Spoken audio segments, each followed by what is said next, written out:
निरंतर आगम के आधार से ही विचार रखते आए हैं, चाहे गोटेगांव हो, चाहे शेफरा हो, चाहे जबलपुर हो, चाहे अन्यत्र कहीं भी हो। आगमकारों का और गुरुओं का एक ही कहना है कि संसार में यदि कोई सारभूत वस्तु है, वो कौन सा है? लौकिक क्षेत्र में बहुत कुछ, क्या सारे सारे सारभूत नजर आ सकते हैं, किंतु परमार्थ क्षेत्र में सारभूत कोई वस्तु है तो वह आत्म तत्व है, क्योंकि आत्मा के पास ही वह शक्ति विद्यमान है। ज्ञेय पदार्थ अनंत है, किंतु जानने की क्षमता मात्र ज्ञान में है। आत्मा ज्ञान गुण के माध्यम से स्वरूप का बोध उसे हो जाता है। इसलिए आत्म तत्व तक आने के लिए परमार्थ का परिज्ञान होना अत्यंत आवश्यक है। इसलिए जो कर्मों का जो निरंतर आश्रय हो रहा है, उसको रोकने के लिए जो बोध प्राप्त होता है वह परमार्थ का बोध माना जाता है। पारमार्थिक क्षेत्र में जो कुछ भी विकास करने के लिए तत्पर हो जाता है व्यक्ति, तो वह कहाँ तक पहुंच जाता है? सम्यक ज्ञान और क्षायिक ज्ञान, इसमें अंतर है। सम्यक ज्ञान 5 है, किंतु क्षायिक ज्ञान मात्र केवल ज्ञान है। तो आपको केवल ज्ञान प्राप्त करना है, क्या कुछ और करना है? लौकिक क्षेत्र संबंधी ज्ञान होना भी अपेक्षित है, मैं मानता हूं, किंतु लक्ष्य क्या होना चाहिए, उद्देश्य क्या होना चाहिए? हमें संसार में ही रहना है, अन्यान्य पदार्थों से प्रभावित होकर के यहीं पर रह करके जिसको सुख बोलते हैं आप लोग, आगम नहीं कहता उसको सुख, किंतु संसारी प्राणी की जो मान्यता बन चुकी है, वो सुख को प्राप्त करने के लिए वह जहां कहां जहां जहां मिल जाए वहां पर जाने के लिए तत्पर हो जाता है। एक व्यक्ति ने कहा था कि महाराज, हम शहर में हैं, हम धर्म का पालन नहीं कर पाते, हम प्रतिमाओं का पालन नहीं कर पाते, तो हम कैसे करें? तो उनको एक ही कहा था कि जो व्यक्ति वित्त का अर्जन करना चाहता है वह देहात को छोड़ करके शहर में बस जाता है। तो आप शहर में बसे हैं तो ये अच्छा होगा कि आप देहात में आ जाएं।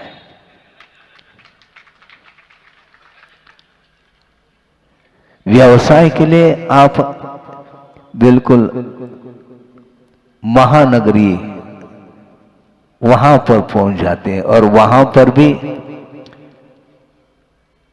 चौराहे पर चुनते हैं जहां पर लाखों की तादाद में जनता आती रहती है। वहां पर यदि वह दुकान खोल दी जाए तो वह अच्छी स्पीड से चलेगी, रफ्तार से चलेगी। यह दिमागी तो है। तो धर्म की उपासना करने के लिए, समीचीन आचरण का पालन करने के लिए, धार्मिक संस्कार को और उन्नत बनाने के लिए आपको देहात आना पड़ेगा। चाहे आज आ जाओ, चाहे कल आ जाओ। गांव बहुत अच्छा है, जिसको गोटेगांव बोलते हैं।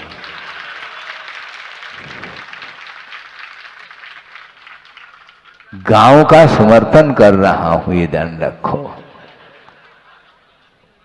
सुनो, अब बीच में नहीं, हाँ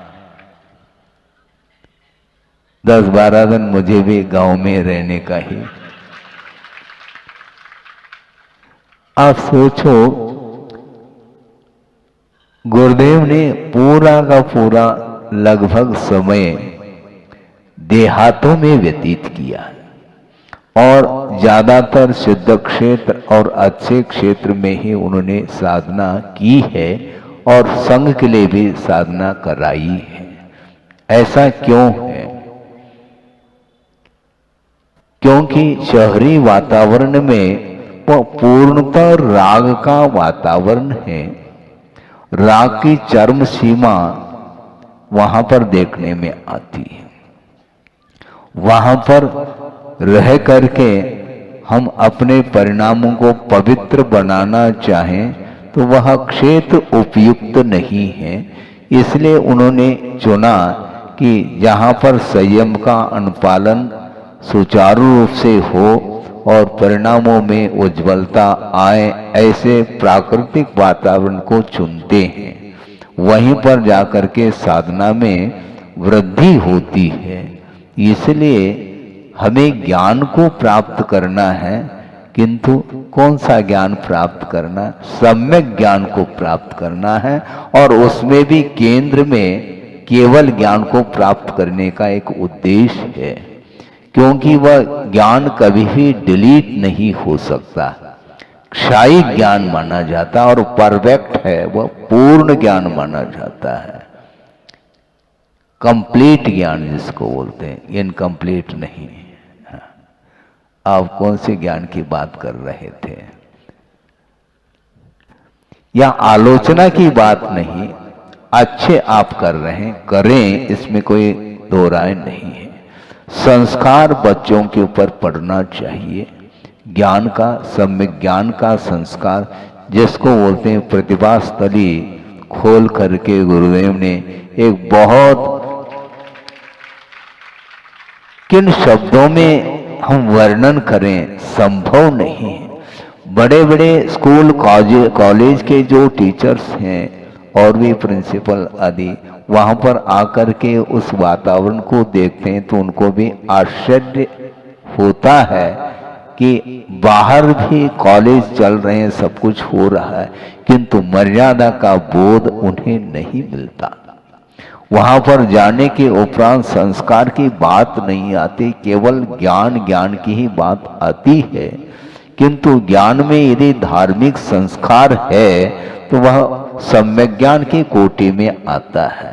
तो ज्ञान तो प्रत्येक के पास है, किंतु उसमें समीचीनता की आवश्यकता है। तो वह समीचीनता जो आएगी वह पंच परमेष्टि की आराधना उपासना के माध्यम से ही आती है। और चौथी कक्षा से लेकर के 12वीं कक्षा तक जो प्रतिभा स्थली में जो बालिकाएं अध्ययनरत हैं और उनके लिए जो यंग एज की जो बहनें हैं जिन्होंने अच्छी डिग्री पाई है, कोर्स बड़े बड़े कोर्स करके और उस लौकिक ज्ञान में तो निष्णांत हुई हैं, उसके साथ साथ धार्मिक जो ज्ञान उन्हें प्राप्त हुआ गुरुदेव के माध्यम से और गुरुदेव के प्रति समर्पण भाव रखते हुए निःशुल्क वो सेवा दे रही हैं। तो इस प्रकार का जगह जगह ये कार्य होता चला जाए, चाहे वह बालिकाओं के लिए हो अथवा बालकों के लिए हो, सबके लिए हो, किंतु उद्देश्य केंद्र में ये होना चाहिए कि धार्मिक संस्कार के बिना ज्ञान का कोई भी मूल्य नहीं है। हमें किसके शरण में जाना है? किसके शरण में जाना है? 4 ही शरण बोल रहे हैं आप। अर्हंते शरणम पव्वज्झामि, सिद्धे शरणम पव्वज्झामि, साहु शरणम पव्वज्झामि, केवली पन्नतम धम्मम शरणम। केवली प्रणीत जो धर्म है उसके मैं शरण जाता हूं। केवल ज्ञानी के द्वारा प्रणीत जो धर्म है अहिंसा में धर्म, वह विश्व धर्म होना चाहिए। जगह जगह प्रत्येक व्यक्ति उस अहिंसा की उपासना करने लग जाए तो कहना चाहिए कि और कौन सी इससे बढ़कर की प्रभावना हो सकती है। परोपकार की भावना, एक दूसरे के प्रति दया का भाव, करुणा का भाव, वात्सल्य, प्रेम, आत्मीयता का जहां पर भाव जागृत होता है तो वहां पर जो सुख प्राप्त होता है वह सुख दुनिया के किसी भी कोने में संभव नहीं है। इसलिए कर्म के आश्रय को रोकने की बात मैं लगभग प्रतिदिन वह विषय देता हूं। आज भी उसी को आगे बढ़ाना चाह रहा हूं। निरंतर जो भाव उत्पन्न होते हैं, विभिन्न प्रकार के भाव, जिसके माध्यम से कर्मों का आश्रय होता है। आश्रय का अर्थ कहीं कर्म बाहर से नहीं आते, किंतु आत्म प्रदेशों पर वो सारी वर्गनाएं, कर्म वर्गनाएं विद्यमान हैं मटेरियल के रूप में, और आत्मगत राग द्वेषादिक परिणामों के माध्यम से उनका कर्म के रूप में जो परिणमन होना है उसी का नाम आश्रव है। आश्रव का अर्थ कहीं बाहर से आ रहा है ऐसा नहीं, किंतु परिणमन के अर्थ में उसको लिया है आश्रव। तो राग द्वेषादिक जो भाव हो रहे हैं उसके माध्यम से निरंतर कर्म का आश्रव अथवा बंध होता है। उस बंध से मुक्त होने के लिए अपने आप को स्वतंत्रता का अनुभव करना चाहो तो उसके लिए किसके शरण में जाना, ये बात कही जा रही है। क्योंकि 12 भावनाएं हैं, उसमें एक अनित्य भावना प्रारंभ वहीं से हम करते हैं। आगमकार ये कह रहे हैं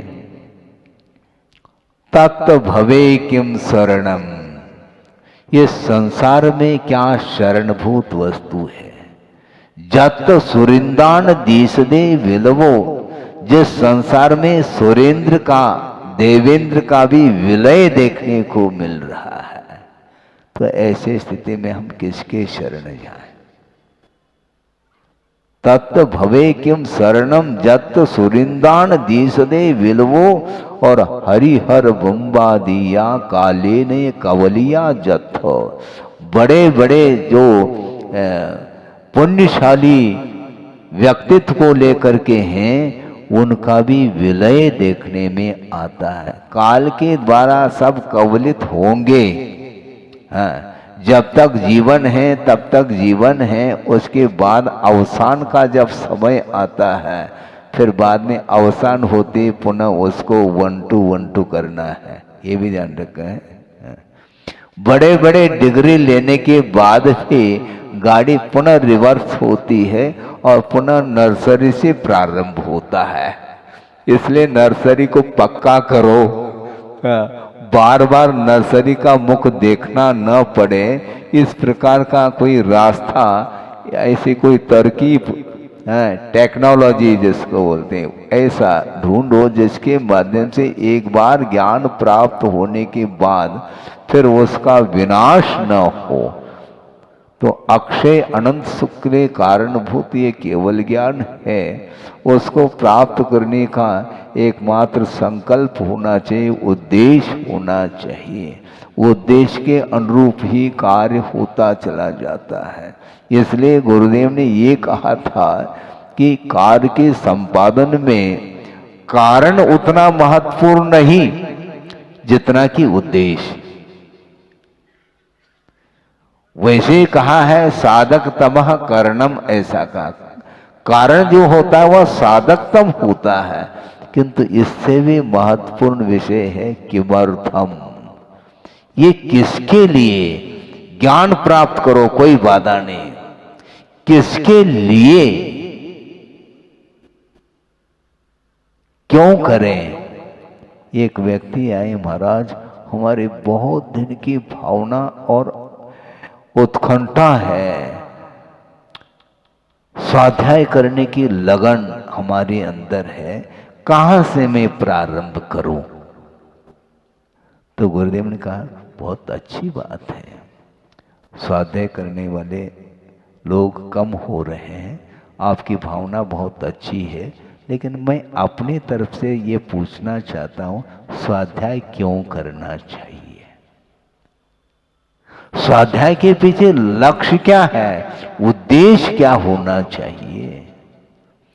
स्वाध्याय के माध्यम से ज्ञान प्राप्त करने से विवेक जागृत होता है, और विवेक यदि जागृत नहीं हो रहा है तो वह ज्ञान सम्यक ज्ञान की कोटि में नहीं आ सकता।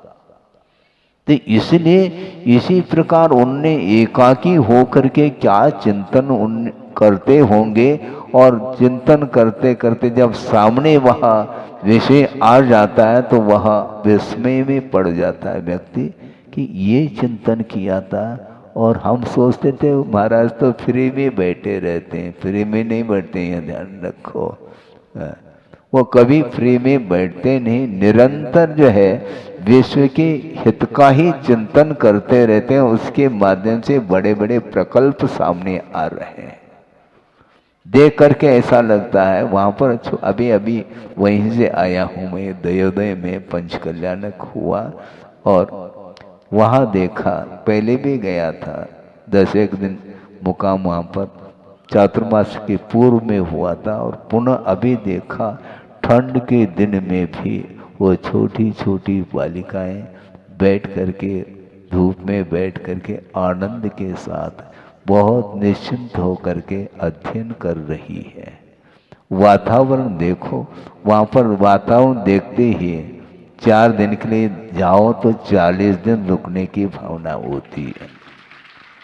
वातावरण का बहुत बड़ा असर आता है। प्राकृतिक वातावरण होने से, राग रंग का वातावरण नहीं होने से अपने आप ही जो है मन केंद्रित हो जाता, लगाने की आवश्यकता नहीं पड़ती। तो ऐसी स्थिति में हमें किसके शरण जाना है?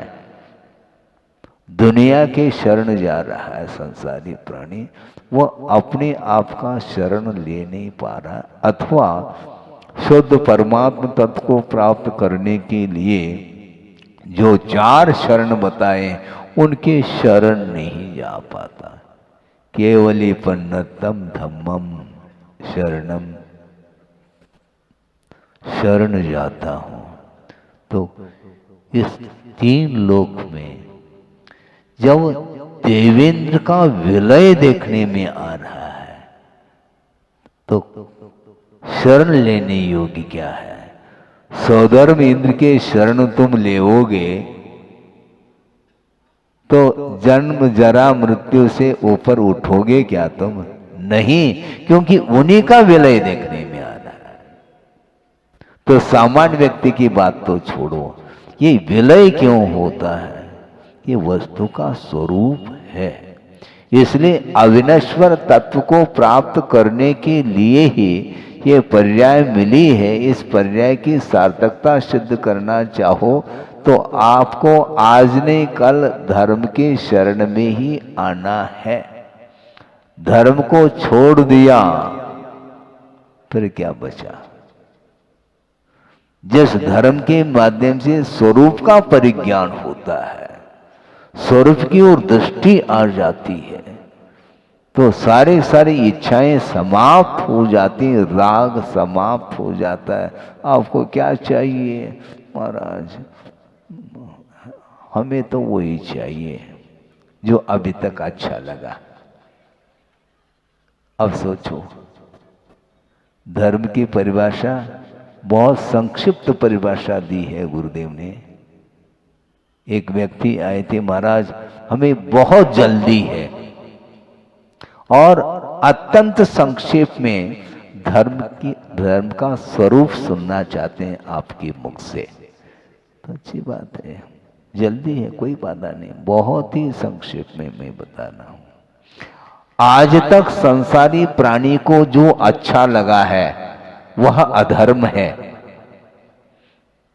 और आज तक जो अच्छा नहीं लगा वह धर्म है। इससे संक्षिप्त परिभाषा धर्म की और कौन सी हो सकती, मुझे बताओ। मैं वहीं बैठा था प्रवचन में, सुन रहा था, देखो ये कितने, ये सूत्र है। अभी तक क्या अच्छा लगा? राग अच्छा लगा, वही अधर्म है, और राग का अभाव करना धर्म है। तो क्या अच्छा नहीं लगा? वीतरागता अच्छी नहीं लगती संसारी प्राणी को। हाँ, धर्म की चर्चा करने के लिए बैठ जाए तो बहुत जल्दी वो ऊब जाता है, ऐसा लगता है कि जैसे सफोकेशन हो रहा हो उसको,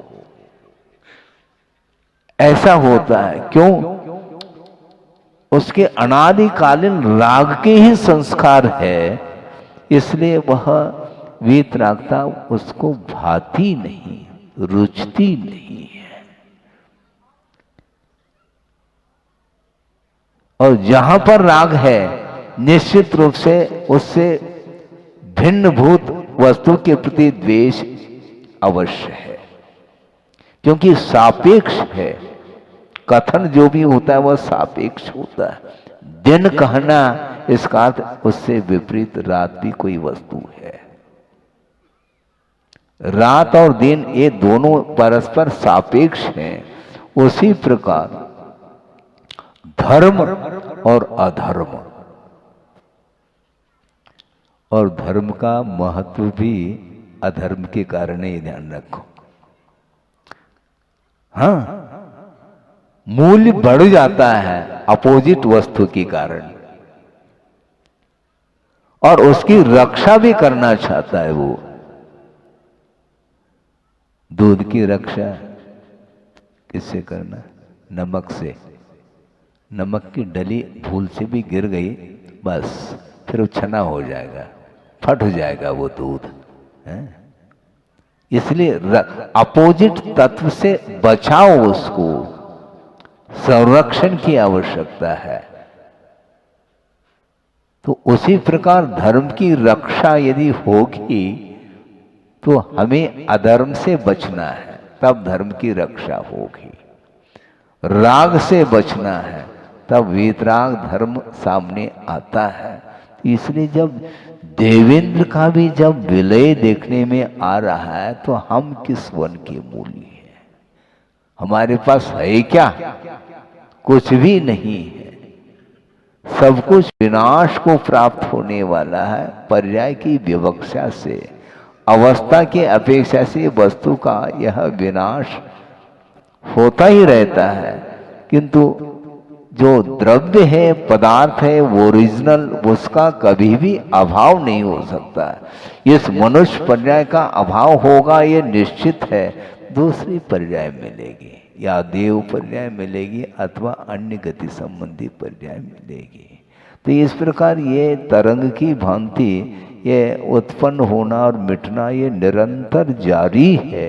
इसलिए जब तक पूर्णतः विनाश न हो इस पर्याय का, उसके बीच में ही कुछ करके गुजरना चाहिए। तो अच्छा करेंगे तो अच्छा मिलेगा, और नहीं है तो जो है सो है। तो इसीलिए किसके शरण जाना चाहिए? किंतु रागी संसारी प्राणी राग की शरण में ही जाता है। लोभ उसको बार बार सताता है। हाँ, और लोभ के कारण वह मान सम्मान को भी भूल जाता है। अरे इससे क्या मिलने वाला, पेट थोड़ी भरता है, हमें सम्मान की आवश्यकता नहीं है, हमें तो बस पैसा चाहिए। बस किसी भी जैसे तैसे भी मिले पैसा, उसके लिए वो लगा हुआ है। हाँ? और कभी कभी उसके अंदर उदारता भी आती है, तभी उधार देता है। उधार इसलिए दे रहा है कि भैया कम उधार देंगे तो निश्चित रूप से ग्राहकों की संख्या बढ़ेगी। ये भीतर लोभ है। इसका नाम वह निर्लोभी है ऐसा नहीं, लगता ऐसा है। वो ग्राहक आते अभी वह माल को लिया नहीं, लेकिन उसकी पहले ही व्यवस्था उसकी कर देता है, भैया कुर्सी तैयार करके रख लो। वो आते ही कुर्सी पर बैठ जाता है, चाय मंगाओ, वो मंगाओ, वो क्या चाहते हैं उसके अंदर पूरी फुल व्यवस्था, लेकिन वो बढ़िया है फुल, उसको निकाल देता है वो। ऐसा तो नहीं तो प्रतिदिन इस प्रकार करेगा तो दुकान क्या होगा। तो बहुत होशियार रहता है वो। तो इस प्रकार भीतर जो है ना ये आसक्ति तृष्णा उसकी बनी रहती है, इसलिए दूसरे के लिए भी सम्मान भी देता है और दद्दा दद्दा बोलता है। छोटा बालक भी हो तो दद्दा बोलता है, क्योंकि किसी भी प्रकार से सामने वाले को खुश करना है, प्रसन्न रखो। तुष्टिकरण की नीति इसी को बोलते हैं। सामने वाले को संतुष्ट रखो तो व्यक्ति जुड़ जाता है। किंतु आचार्य कहते हैं हमें संसार को नहीं जोड़ना है। हाइकू उन्होंने दिया, जुड़ो न जोड़ो, न किसी से जुड़ना न जोड़ना, जुड़ो न जोड़ो, जोड़ो जुड़ो न जोड़ो, जोड़ा छोड़ो। यदि पूर्व में जोड़ा है इसको छोड़ो पहले। जोड़ो न जोड़ो, जोड़ा छोड़ो, जोड़ो तो बेजोड़ जोड़ो कहा। और बेजोड़ कौन है? पंच परमेष्टि से ही हम संबंध रखेंगे, वही बेजोड़ है। बाकी सारे सारे ओम शांति कुछ है ही नहीं। संसारी प्राणी राग के कारण किसी के साथ मित्रता रखता है, मित्रता का व्यवहार करता है, वह पार्टनरशिप है। कब तक वह पार्टनर रहता है? जब तक तालमेल है, नहीं तो समाप्त। यदि मान लो 1% भी यदि तालमेल में गड़बड़ी है तो वह मित्रता टूट जाएगी, वह मित्र रह नहीं सकती। वह पार्टनर को अलग कर दे, भैया हमें नहीं करना। वो घुमा फिरा करके उसको अपने आप को पृथक कर लेता है, क्योंकि जिस उद्देश्य को लेकर के हमने संबंध रखा था उसमें कोई लाभ नहीं, प्रॉफिट नहीं, वो इनकम चाहता है। इनकम का क्या अर्थ है? कम। हाँ, आने दो, भीतर आने दो, इनकम, कम इन। कम इन अर्थात भीतर आ जाओ। भीतर आना ही इनकम मानता है वो। बस इतना वो अलर्ट रहता है, इसलिए उसके लिए सम्मान वो ये इससे कोई प्रयोजन नहीं। इसलिए बाहरी वस्तुओं के प्रति जब तक हमारा आकर्षण बना रहता है तब तक उसकी धारणा यही बनी रहती, यही मेरे लिए शरण है, ये परिवार ही मेरे लिए शरण है, ऐसा मानता है। जबकि उसका विलय होना है। लेकिन विलय होते हुए महाराज ये आपके प्रवचन तो हमें तनाव के लिए कभी कभी कारण बनते हैं। तनाव नहीं है, नाव में बैठो। तनाव क्यों? क्योंकि वस्तुतः ये चार ही शरण है। अन्य जो भी पदार्थ है वो हमारे लिए शरणभूत नहीं है। इस प्रकार दिव्य वाणी है ये, जिनेंद्र भगवान की वाणी। तो ऐसी स्थिति में अकाट श्रद्धान करो और यह प्रयोजन भूत जो तत्व है उसको प्राप्त करने के लिए सम्यक ज्ञान की आवश्यकता पड़ती है। वो मुस्कान ले रहा है, ये क्या बात है? राजा ने सोचा ऐसा क्यों? तो क्यों क्या? अब क्यों मत पूछो, अब तर्क के लिए कोई गुंजाइश ही नहीं। माता पिता के शरण में था, उन्हें शरण दिया नहीं। अब आपके पास मैं आया हूं और आप भी मेरे लिए शरण नहीं देंगे, क्योंकि घोषणा आप कर चुके हैं। तो ऐसी स्थिति में रोने से क्या लाभ है? हमें अब रोना धोना कुछ नहीं, जो होगा देखा जाएगा। और उसको अच्छे ढंग से नहला धुला करके तैयार कर दिया और उसको रथ में रखा गया और बिल्कुल नगर की परिक्रमा करके और नदी के पास उसको ले जाया गया। अब बलि चढ़ाएंगे और उस समय उसके मन में भाव आया, थोड़ा मुझे सोचने दो, थोड़ा वक्त दो, और वह प्रभु की आराधना करने के लिए बैठ गया। इतने में होता क्या है, आकाशवाणी होती है और तुरंत उसने कहा, क्या चाहते हो? मुझे कुछ नहीं चाहिए, मुझे कुछ नहीं चाहिए, किंतु जिसके शरण की मैं प्रतीक्षा कर रहा था वो कोई भी इस संसार में शरण देने योग्य नहीं है। वो शरण लेने योग्य इसलिए नहीं है क्योंकि जो पालन पोषण करने वाले माता पिता और वही शरण नहीं दे रहे हैं, और राजाई मुझे, मैं उनके शरण में जाता हूं तो उसकी मति भी पलट गई है, तो मैं किसकी शरण में जाऊं? तो भगवान प्रसन्न हो गए। भगवान कहते हैं तुम चले जाओ, तुम्हारे ऊपर आपत्ति नहीं आने वाली है। क्योंकि राजा के लिए बात समझ में इसलिए आ जाती है, उस देव ने ये कहा था प्रसन्न होकर के, अब ये पुल निश्चिंत होकर के तुम बनाओ, ये पुल टूटेगा नहीं, ध्यान रखो। क्यों? अब बलि की आवश्यकता नहीं है।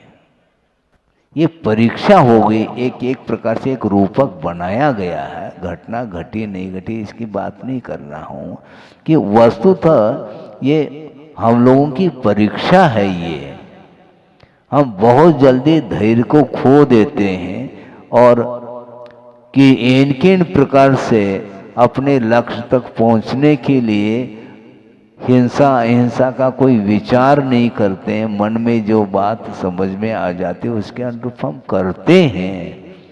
दिमाग होते हुए भी आस्था की कमी होने के कारण हम किन प्रकार से सोचते हैं, किसी भी प्रकार से उसकी पूर्ति होनी चाहिए। ये किन प्रकार से पूर्ति मत करो, किंतु दया को यदि छोड़ोगे तो निश्चित रूप से अहित होगा। जो कुछ भी देखने में आ रहा है वो निश्चित रूप से ये कर्म परीक्षा लेता रहता है। कर्म बांधा है तो समय समय पर वह उदय को प्राप्त होता है, तो आपकी परीक्षा होगी। इसके उपरांत भी तटस्थ हो करके आप ऐसे कोई विचार करो जिसके माध्यम से न किसी की हिंसा हो न कुछ हो। इस प्रकार सोचने में नहीं आता महाराज। कौन सोचेगा? केवल अपने ही अपना सोचना चाहता है, दूसरे के भले के बारे में कुछ नहीं सोचोगे तो तुम्हारा भला कैसा होगा? तुम्हारा भला तभी होगा जब तुम्हारे द्वारा विश्व का भला हो। ये ध्यान रखो। ये होना चाहिए, लक्ष्य होना चाहिए किसी भी प्रकार से सुखी रहे पूरा संसार। लेकिन पूरा संसार सुखी तब रहेगा जब उसके अनुरूप कृत्य करेगा। इसलिए वस्तुतः ये शरीर तो मिटने वाला है, लेकिन धर्म साथ जाएगा। इसलिए उस बालक ने सोचा, जब रक्षक ही भक्षक बन सकता है, बनता है, तो उसके शरण में जाने में क्या लाभ है?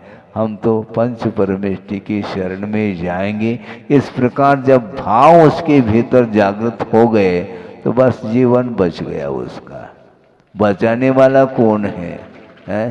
कौन बचाता है? वो बचाने वाला कोई नहीं, वस्तुतः अपने कर्म ही इस प्रकार के किए हैं और अपने कर्मों को ही डाइवर्शन देना है।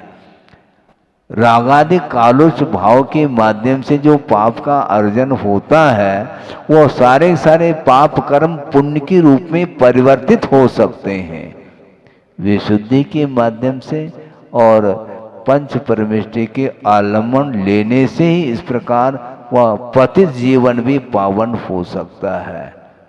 पावन कौन करेगा? आपको स्वयं करना है, क्योंकि आपके द्वारा कृत्य है। हाँ, उसको आपको ही परिवर्तित करना है। पाप का फल जब सामने आता है तो उस समय आंखों में आंसू लाने से कोई सुनने वाला नहीं, कोई पार लगाने वाला नहीं, क्योंकि तुमने दूसरे को पार नहीं लगाया तो तुम्हें कौन पार लगाएगा? दूसरे के प्रति दया का भाव तुमने नहीं रखा तो तुम्हारे प्रति कौन दया का भाव रखेगा? इसलिए वस्तुतः अहिंसा जो धर्म है वही हमारे लिए शरण लेने योग्य है। भव समुद्र से पार होना चाहो तो आपको और कहीं नहीं जाना, पंच परमेष्टि को छोड़ करके। ये सारा विषय इस प्रकार का धार्मिक बोध लौकिक ज्ञान के द्वारा नहीं मिल सकता। लौकिक ज्ञान प्राप्त कर लो, कोई बाधा नहीं, क्योंकि उसके माध्यम से जीवन यापन करने की बात होती है।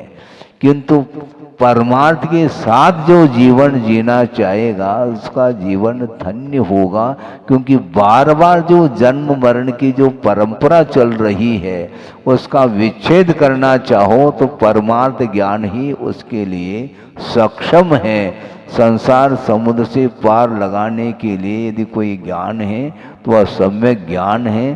सम्यक ज्ञान के माध्यम से अपने को पार होना है। कहाँ से? संसार से। तो संसार से पार होना है तो पहला गोटे गांव को छोड़ना पड़ेगा। महाराज अभी तो आपने गांव का समर्थन किया था, बिल्कुल किया था। जब आपके पास सम्यक ज्ञान आ गया, वो सम्यक ज्ञान की सुरक्षा करना चाहो तो गोटे गांव के प्रति जो ममत्व भाव है उसको भी छोड़ना पड़ेगा, नहीं तो सम्यक ज्ञान पुनः डाइवर्शन ले सकता है। भारी समस्या है महाराज, आप बिल्कुल छुड़ाने के लिए तत्पर हैं। हम बिल्कुल, आप छोड़ना चाहेंगे तो हम उसका समर्थन करते हैं, नहीं छोड़ना चाहेंगे तो फिर हम कभी भी मोह नहीं हो सकता गोटे गांव वालों से। महाराज गोटे गांव के लिए आशीर्वाद दे दो। गोटे गांव के लिए क्या आशीर्वाद दें? उसने नमस्तु थोड़ी किया, गोटे गांव वालों ने नमस्तु किया, इसलिए उनके लिए आशीर्वाद दिया हमने। ये ध्यान रखो। अगवानी करने के लिए कौन आता है? गोटे गांव वाले आते हैं, गोटे गांव नहीं आता। वो स्थान विशेष का नाम है, इसलिए स्थान विशेष के प्रति हमारा कोई लगाव नहीं। किंतु जो मुमुक्षु भव्य जीव हैं, कल्याण करना चाहते हैं, तो उसके लिए समय दिया जाता है। और इस प्रकार नए नए प्रसंगों को लेकर के आपके सामने आत्म तत्व की चर्चा की है, धर्म की चर्चा की है। इसलिए धर्म ही आलम्बन लेने योग्य है, उसको छोड़ करके और कोई भी वस्तु आलम्बन लेने योग्य नहीं है। इस प्रकार अटूट श्रद्धा यदि होगा तो निश्चित रूप से संसार से पार हो सकते हैं। पार होने के लिए आप तत्पर हो तो अच्छा है, नहीं है तो जो तत्पर होगा उसका कल्याण हो सकता है। वो इस पवित्र भावना के साथ अहिंसा परमो धर्म की जय।